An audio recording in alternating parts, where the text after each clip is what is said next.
नमस्कार दोस्तों, उषा की आवाज चैनल में आप सभी का स्वागत है। हमारी आज की कहानी है वृद्धाश्रम। कार्तिक 9 साल का था। उसके मम्मी पापा एक ही कंपनी में काम करते थे।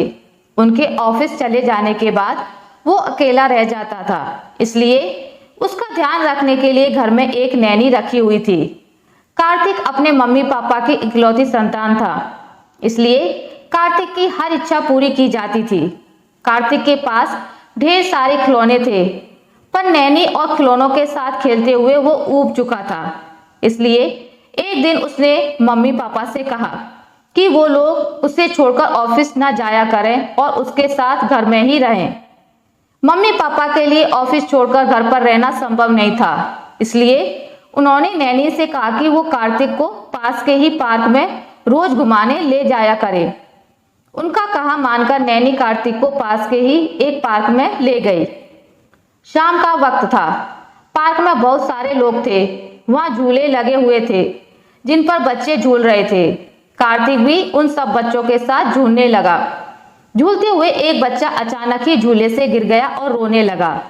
उसको रोता देख उसकी दादी उसके पास आई और उसे गोद में उठाकर चुप कराने लगी। बच्चे को चुप कराने के लिए उसकी दादी ने पार्क में ही खड़े आइसक्रीम वाले से आइसक्रीम भी दिलवा दी। बच्चा चुप हो गया। नैनी ने भी कार्तिक के बिना मांगे ही उसे आइसक्रीम दिलवा दी। कार्तिक बहुत देर से उस बच्चे और उसकी दादी को देख रहा था। वो बच्चा फिर से कार्तिक के बगल में आकर झूलने लगा। ये तुम्हारी नैनी है?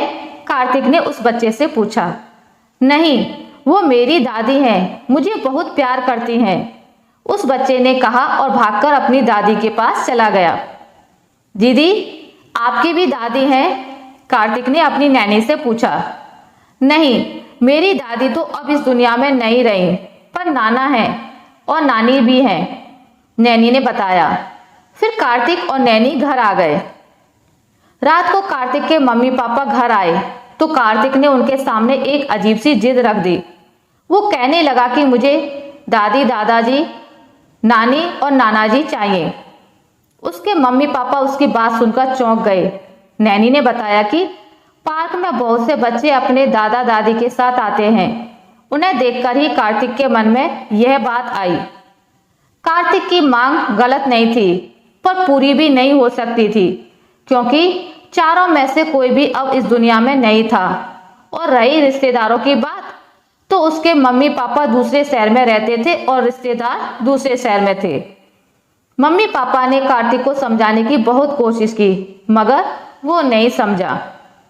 उसने नैनी के साथ पार्क जाना भी बंद कर दिया और हमेशा चुप चुप और चिढ़ा हुआ रहने लगा। कार्तिक की ऐसी हालत देखकर उसके पापा को एक उपाय सूझा। चलो, आज हम दादाजी, दादी, नानी और नाना जी सबसे मिलेंगे, कार्तिक के पापा ने कहा। कार्तिक बहुत खुश हुआ। फिर उसके मम्मी पापा उसे एक वृद्धाश्रम ले गए।